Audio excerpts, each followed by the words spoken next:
ta voix, tes yeux, tes mains, tes lèvres, nos silences, nos paroles. Imagine a quiet room filled with jazz records, the aroma of brewing coffee, and the steady rhythm of someone running through the early morning streets. Now picture that person weaving between reality and the surreal with ease, creating worlds where cats talk, fish fall from the sky, and the lonely hearts search for meaning in the most unexpected places.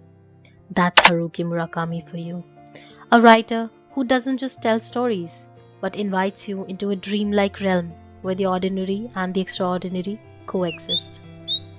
Murakami's novels are like long late night conversations, deep, strange, but somehow comforting.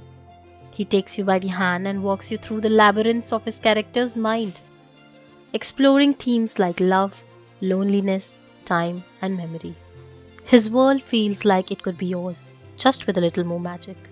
You'll find yourself pondering existential questions alongside quirky characters, all while wondering if that mysterious well you passed has no bottom or if that distant star in the sky holds an entire universe. What's so captivating about Murakami is that he's never in a rush to explain everything. He leaves you with just enough memory and mystery, letting you fill in the gaps, making his stories feel less like something you read and more like something you experience. And that's what makes his work so magnetic. You never quite leave it behind, even long after you've turned the last page. Ready to dive into a world where anything can happen? Welcome to the mind of Haruki Murakami. Here are 5 quotes listed and explained which will make you feel the mysteries of love and life in the most unexpected ways. On suffering. Pain is inevitable. Suffering is optional. Haruki Murakami captures a powerful distinction between pain and suffering, emphasizing how much control we have over our emotional response to difficult situations.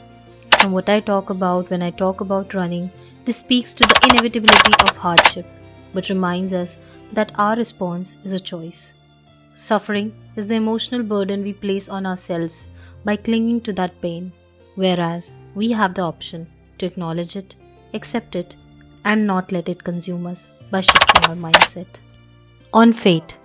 Sometimes, fate is like a small sandstorm that keeps changing directions.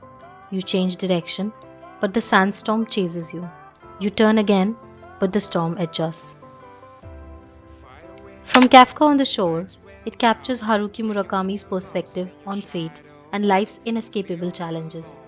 This refers to the choices we make in life when we try to escape difficult circumstances.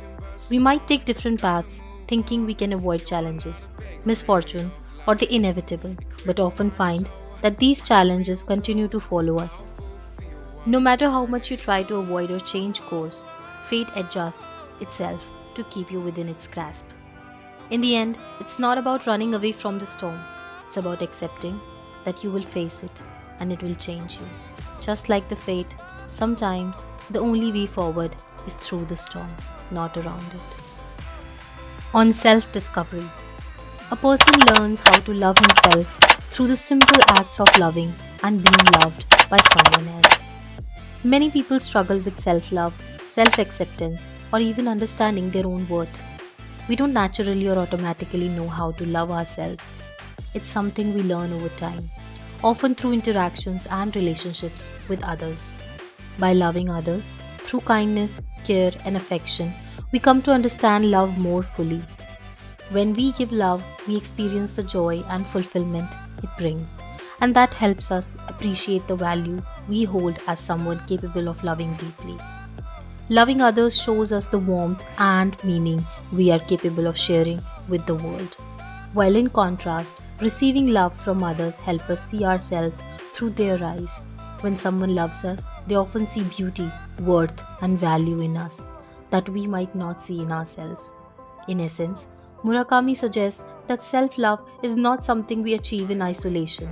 Simple acts of affection and care, whether small or grand, are essential in teaching us how to love ourselves.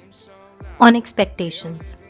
What we seek is some kind of compensation for what we put up with.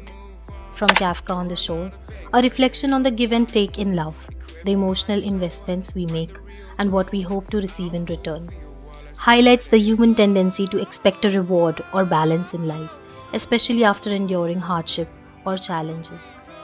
The quote suggests that people endure challenges in life with the hope that there will be something to make it all worthwhile, whether it's personal sacrifices in relationships, professional struggles, or emotional hardship.